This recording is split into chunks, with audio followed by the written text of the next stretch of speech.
ನಮಸ್ಕಾರ. ಮಾನವೀಯ ಸ್ನೇಹಿತರ ಒಕ್ಕೂಟ ಜಿಲ್ಲಾ ವಾರ್ತೆಗೆ ಸ್ವಾಗತ.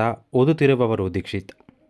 ಕೂರ್ಗ್ ಕ್ರಿಕೆಟ್ ಫೌಂಡೇಶನ್ ವತಿಯಿಂದ 3ನೇ ಆವೃತ್ತಿಯ Kodava leather ball cricket league ಪಂದ್ಯಾಟ ಏಪ್ರಿಲ್ 10ರಿಂದ 15ರವರೆಗೆ ಟಿ20 ಮಾದರಿಯಲ್ಲಿ ಗೋಣಿಕೊಪ್ಪ ಕಾವೇರಿ ಕಾಲೇಜು ಮೈದಾನದಲ್ಲಿ ಆಯೋಜಿಸಲಾಗಿದೆ. 10 ತಂಡಗಳು ಪೈಪೋಟಿ ನಡೆಸಲಿದ್ದು, ಸುಮಾರು 160 ಆಟಗಾರರು ಪಂದ್ಯಾವಳಿಯಲ್ಲಿ ಭಾಗವಹಿಸಲಿದ್ದಾರೆ ಎಂದು ಅಧ್ಯಕ್ಷ ಪೂರುಕೊಂಡ ಸುನಿಲ್ ತಿಳಿಸಿದ್ದಾರೆ. ಸುದ್ದಿಗೋಷ್ಠಿಯಲ್ಲಿ ಮಾತನಾಡಿದ ಅವರು, ಕೊಡವ ಜನಾಂಗದ ಯುವ ಸಮೂಹದಲ್ಲಿ ಲೆದರ್ ಬಾಲ್ ಆಟಗಾರರನ್ನು ದೇಶೀಯ ತಂಡ ಪ್ರತಿನಿಧಿಸುವಂತಾಗಬೇಕು ಎಂಬ ಕನಸಿನೊಂದಿಗೆ ಪಂದ್ಯಾವಳಿಯನ್ನು ಆಯೋಜಿಸುತ್ತಿದ್ದು, ವೃತ್ತಿಪರ ಕ್ರಿಕೆಟ್ಗೆ ಆದ್ಯತೆ ನೀಡಲಾಗುತ್ತಿದೆ ಎಂದು ಮಾಹಿತಿ ನೀಡಿದರು.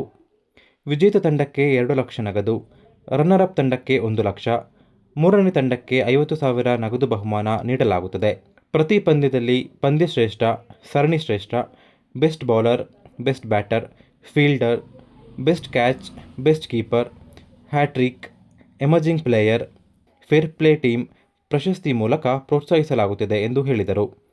ಸುಮಾರು 30 ಲಕ್ಷ ರು ವೆಚ್ಚದಲ್ಲಿ ಟೂರ್ನಿ ನಡೆಯುತ್ತಿದ್ದು, ವೃತ್ತಿಪರ ಟೂರ್ನಿಯಲ್ಲಿ ಯಶಸ್ವಿ ಪಡೆದುಕೊಂಡಿದೆ. ಕೆಸಿಎ ವತಿಯಿಂದ ವೃತ್ತಿಪರ ತೀರ್ಪುಗಾರರು, ಪಿಚ್ ಕ್ಯೂರೇಟರ್ ಮೂಲಕ ಪಿಚ್ ಸಿದ್ಧಪಡಿಸಿ ಭವಿಷ್ಯದಲ್ಲಿ ರಾಷ್ಟ್ರವನ್ನು ಪ್ರತಿನಿಧಿಸುವಂತಹ ಆಟಗಾರರಾಗಿ ಮೂಲಭೂತ ವ್ಯವಸ್ಥೆ ಕಲ್ಪಿಸಲಾಗುತ್ತಿದೆ. ಗುಣಮಟ್ಟಕ್ಕೆ ಆದ್ಯತೆ ನೀಡಲು ಕ್ರೀಡಾಪಟುಗಳಲ್ಲಿ ಶಿಸ್ತು ಕಲ್ಪಿಸಲಾಗುತ್ತಿದೆ.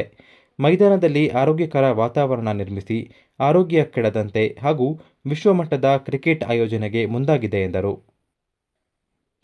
ಸಿದ್ದಾಪುರ ಸಿಜೆ ಬಿಲ್ಡ್ವೇರ್ ಪ್ರಸ್ತುತಿಯಲ್ಲಿ ಐಪಿಎಲ್ ಮಾದರಿಯಲ್ಲಿ ಆಯೋಜಿಸಲಾಗುತ್ತಿರುವ ಕ್ರಿಶ್ಚಿಯನ್ ಪ್ರೀಮಿಯರ್ ಲೀಗ್ ಆವೃತ್ತಿ 1ರ ಕ್ರಿಕೆಟ್ ಕ್ರೀಡಾಕೂಟದ ಆಟಗಾರರ ಹರಾಜು ಪ್ರಕ್ರಿಯೆ ಸಿದ್ದಾಪುರದ ಚರ್ಚ್ ಹಾಲ್ನಲ್ಲಿ ಯಶಸ್ವಿಯಾಗಿ ನಡೆಯಿತು. ಮುಂದಿನ ಏಪ್ರಿಲ್ 10, 11 ಮತ್ತು 12ರಂದು ಸಿದ್ದಾಪುರದ ಪ್ರೌಢಶಾಲಾ ಮೈದಾನದಲ್ಲಿ ಪಂದ್ಯಾವಳಿಗಳು ನಡೆಯಲಿದ್ದು, ಕೊಡಗಿನ ರೋಮನ್ ಕ್ಯಾಥೋಲಿಕ್ ಕ್ರಿಶ್ಚಿಯನ್ಸ್ ಯುವಕರಿಗೆ ಕ್ರೀಡಾ ವೇದಿಕೆ ಒದಗಿಸುವ ಉದ್ದೇಶದಿಂದ ಈ ಲೀಗನ್ನು ಆಯೋಜಿಸಲಾಗಿದೆ.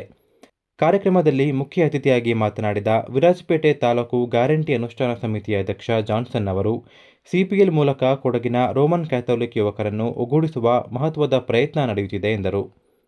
ಯುವಕರು ತಮ್ಮ ಜೀವನ ಶೈಲಿಯನ್ನು ಸಕಾರಾತ್ಮಕವಾಗಿ ದಾರಿಗೆ ಕೊಂಡೊಯ್ಯಬೇಕು ಹಾಗೂ ಯಾವುದೇ ವ್ಯಸನಗಳಿಂದ ದೂರವಿರಬೇಕು ಎಂಬ ಸಂದೇಶವನ್ನು ಈ ಕ್ರೀಡಾಕೂಟ ನೀಡುತ್ತದೆ ಎಂದು ಹೇಳಿದರು. ಸಿದ್ದಾಪುರ ಧರ್ಮಕೇಂದ್ರದ ಯುವಕರ ಈ ಪ್ರಯತ್ನ ಶ್ಲಾಘನೀಯ ಎಂದರು. ಭಾರತ್ ಸ್ಕೌಟ್ಸ್ ಆ್ಯಂಡ್ ಗೈಡ್ಸ್ ಜಿಲ್ಲಾ ಆಯುಕ್ತ ಜಿಮ್ಮಿ ಸಿಕ್ವೇರಾ ಮಾತನಾಡಿ, ಕೊಡಗಿನಲ್ಲಿ ಇದೇ ಮೊದಲ ಬಾರಿಗೆ ಈ ರೀತಿಯ ಕ್ರಿಶ್ಚಿಯನ್ ಪ್ರೀಮಿಯರ್ ಲೀಗ್ ಮಾದರಿಯ ಕ್ರಿಕೆಟ್ ಟೂರ್ನಿ ನಡೆಯುತ್ತಿರುವುದು ಸಂತೋಷಕರ ವಿಚಾರ ಎಂದು ತಿಳಿಸಿದರು. ಇದು ಯುವಕರಲ್ಲಿ ಕ್ರೀಡಾಸ್ಫೂರ್ತಿ ಬೆಳೆಸುವ ಜೊತೆಗೆ ಐಕ್ಯತೆಯನ್ನು ವೃದ್ಧಿಸುವ ವೇದಿಕೆಯಾಗಿದೆ ಎಂದರು. ಭಾರತೀಯ ಜನತಾ ಪಾರ್ಟಿಯ ಚಯ್ಯಂಡಾಣೆ ಕೊಣಂಜಗೇರಿ ಹಾಗೂ ಕೊಕ್ಕಬೆ ಶಕ್ತಿ ಕೇಂದ್ರದ ಮಹಾಶಕ್ತಿ ಅಧ್ಯಕ್ಷರಾಗಿ ನರಿಯಂದಡ ಗ್ರಾಮ ಪಂಚಾಯಿತಿ ಮಾಜಿ ಅಧ್ಯಕ್ಷರಾದ ಬಿದ್ದಂಡ ರಾಜೇಶ್ ಅಚ್ಚಯ್ಯ, ಉಪಾಧ್ಯಕ್ಷರಾಗಿ ಕೊಣಂಜೇರಿ ಗ್ರಾಮ ಪಂಚಾಯಿತಿ ಮಾಜಿ ಅಧ್ಯಕ್ಷರಾದ ಪಾಡಿಯಂಡ ಕಟ್ಟಿಕುಶಲಪ್ಪ ಅವರು ಆಯ್ಕೆಯಾಗಿದ್ದಾರೆ. ಪಾರಾಣೆ ಕೃಷಿ ಪತ್ತಿನ ಸಹಕಾರ ಸಂಘದ ಸಭಾಂಗಣದಲ್ಲಿ ಮಡಿಕೇರಿ ನಗರಸಭೆಯ ಮಾಜಿ ಸದಸ್ಯರಾದ ಕನ್ನಂಡ ಸಂಪತ್ ಅವರ ಅಧ್ಯಕ್ಷತೆಯಲ್ಲಿ ನಡೆದ ಆಯ್ಕೆ ಪ್ರಕ್ರಿಯೆ ಸಭೆಯಲ್ಲಿ ಇವರನ್ನು ಆಯ್ಕೆ ಮಾಡಲಾಯಿತು. ಮಹಿಳಾ ಸದಸ್ಯರಾಗಿ ಪರದಂಡ ಪ್ರಮೀಳಾ, ಒಬಿಸಿ ವರ್ಗದಿಂದ ಬಿಕೆ ಜನಾರ್ದನ, ಎಸ್ಟಿ ವರ್ಗದಿಂದ ಎಚ್ಯು ನಾಣಯ್ಯ ಅವರನ್ನು ಆಯ್ಕೆ ಮಾಡಲಾಯಿತು. ಆಫ್ರಿಕಾ ಖಂಡದ ಟಾಂಜಾನಿಯಲ್ಲಿರುವ ಅತ್ಯಂತ ಎತ್ತರದ ಕಿಲಿಮಂಜೇರೋ ಪರ್ವತವನ್ನು ಏರುವ ಮೂಲಕ ಗೋಣಿಕೊಪ್ಪದ ನಿವಾಸಿ ಬಹುದೊಡ್ಡ ಸಾಧನೆ ಮಾಡಿ ಪ್ರಪಂಚದಾದ್ಯಂತ ಗಮನ ಸೆಳೆದಿದ್ದಾರೆ. ಗೋಣಿಕೊಪ್ಪ ಗ್ರಾಮ ಪಂಚಾಯಿತಿ ವ್ಯಾಪ್ತಿಯ ಉಮಾಮಹೇಶ್ವರಿ ಬಡಾವಣೆಯ 1ನೇ ವಿಭಾಗದ ನಿವಾಸಿ ನೀತು ಚಂದನ್ ಈ ಸಾಧನೆ ಮಾಡಿದ್ದಾರೆ. ಕಿಲಿಮಂಜೇರೋ ಪರ್ವತವು ಹಿಮದಿಂದ ಆವೃತವಾದ ಶಿಖರವನ್ನು ಹೊಂದಿದೆ. ಸಮುದ್ರ ಮಟ್ಟದಿಂದ 5,895 ಮೀಟರ್, 5,756 ಮೀಟರ್ಗಳನ್ನು ಏರುವ ಮೂಲಕ ಗಮನ ಸೆಳೆದಿದ್ದಾರೆ. ಆಫ್ರಿಕಾ ಖಂಡದ ಅತ್ಯಂತ ಎತ್ತರದ ಪರ್ವತ ಮತ್ತು ವಿಶ್ವದ ಅತಿ ಎತ್ತರದ ಸ್ವತಂತ್ರವಾಗಿ ನಿಂತಿರುವ ಪರ್ವತವಾಗಿದ್ದು, ಕೀಬೋ, ಮಾವೆಂಜಿ ಮತ್ತು ಶಿರಾ ಎಂಬ 3 ಶಂಕುಗಳನ್ನು ಈ ಪರ್ವತ ಹೊಂದಿದೆ. ಉತ್ತರ ಟಾಂಜೇನಿಯಾದ ಕೀನ್ಯಾ ಗಡಿ ಹತ್ತಿರ ಈ ಪರ್ವತವಿದ್ದು, ಪರ್ವತಾರೋಹಿಗಳಿಗೆ ವಿಶ್ವದಾದ್ಯಂತ ಜನಪ್ರಿಯ ತಾಣವಾಗಿದೆ. ಪರ್ವತವನ್ನು ಹತ್ತಲು ಮರಂಗು, ಮಚಾಮೆ, ಲಿಮೋಶ್ ಎಂಬ ಹಲವು ಮಾರ್ಗಗಳಿದೆ. ನೀತು ಚಂದನ್ ಅವರು ಲಿಮೋಶು ಮಾರ್ಗದ ಮೂಲಕ ತಮ್ಮ 12 ಜನರ ಸದಸ್ಯರ ತಂಡದೊಂದಿಗೆ ಸುಮಾರು 5 ದಿನಗಳಲ್ಲಿ 5,756 ಕಿಲೋಮೀಟರ್ ಏರುವ ಮೂಲಕ ಮತ್ತು 2 ದಿನಗಳಲ್ಲಿ ಪರ್ವತವನ್ನು ಇಳಿಯುವ ಮೂಲಕ ಸಾಧನೆ ಮಾಡಿದ್ದಾರೆ. ಇವರು ಗೋಣಿಕೊಪ್ಪದ ಚಿನ್ನದ ಮಳಿಗೆಯ ಮಾಲೀಕ ಎಂಜಿ ಮೋಹನ್ ಮತ್ತು ಸುನಂದರವರ ಪುತ್ರಿಯಾಗಿದ್ದಾರೆ.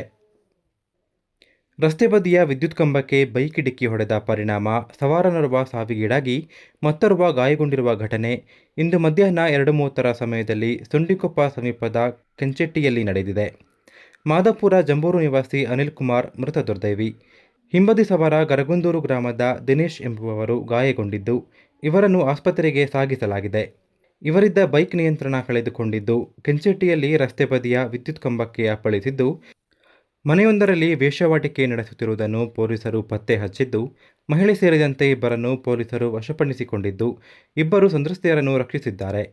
ಕುಶಾಲನಗರ ಟೌನ್ ಪೊಲೀಸ್ ಅಧಿಕಾರಿಗಳು ಮತ್ತು ಸಿಬ್ಬಂದಿಗಳು ಪಟ್ಟಣದ ಮುಳ್ಳುಸೋಗೆಯ ಮನೆಯೊಂದರಲ್ಲಿ ನಡೆಯುತ್ತಿದ್ದ ವೇಶ್ಯಾವಾಟಿಕೆ ಅಡ್ಡಕ್ಕೆ ಬುಧವಾರ ರಾತ್ರಿ ದಾಳಿ ಮಾಡಿದ್ದಾರೆ.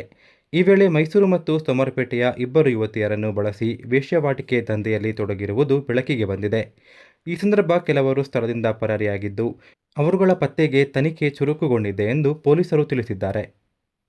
ನಾಪೋಕ್ಲು ಸಮೀಪದ ಕೊಳಕೇರಿ ಗ್ರಾಮದ ಬೊಮ್ಮಂಜಿ ಕೇರಿಯಲ್ಲಿ ವಾರ್ಷಿಕವಾಗಿ ಆಚರಿಸಲ್ಪಡುವ ಶ್ರೀ ಭದ್ರಕಾಳಿ ದೇವರ ಉತ್ಸವವು ವಿವಿಧ ದೈವ ಕೋಲಗಳೊಂದಿಗೆ ಸಂಭ್ರಮ ಶ್ರದ್ಧಾಭಕ್ತಿಯಿಂದ ನಡೆಯಿತು. ಕಳೆದ 2 ದಿನಗಳಿಂದ ನಡೆದ ಉತ್ಸವದಲ್ಲಿ ಪೂದ ಮತ್ತು ಭದ್ರಕಾಳಿ ದೇವರ ತೆರೆ ನಡೆದು ಉತ್ಸವ ಸಂಪನ್ನಗೊಂಡಿತು. ದೇವರ ಉತ್ಸವದಲ್ಲಿ ಭಕ್ತಾದಿಗಳು ಅಧಿಕ ಸಂಖ್ಯೆಯಲ್ಲಿ ಪಾಲ್ಗೊಂಡು ತಮ್ಮ ಇಷ್ಟಾರ್ಥ ಹರಕೆ, ಕಾಣಿಕೆಗಳನ್ನು ಒಪ್ಪಿಸಿ ದೇವರ ಪ್ರಸಾದ ಸ್ವೀಕರಿಸಿ ಪುನೀತರಾದರು. ಈ ಸಂದರ್ಭ ದೇವಾಲಯದ ತಕ್ಕ ಮುಖ್ಯಸ್ಥರು, ಆಡಳಿತ ಮಂಡಳಿ ಪದಾಧಿಕಾರಿಗಳು, ಊರಿನ ಭಕ್ತಾದಿಗಳು ಅಧಿಕ ಸಂಖ್ಯೆಯಲ್ಲಿ ಪಾಲ್ಗೊಂಡಿದ್ದರು. ಇಲ್ಲಿಗೆ ವಾರ್ತಾ ಪ್ರಸಾರ ಮುಕ್ತಾಯವಾಯಿತು. ನಮಸ್ಕಾರ.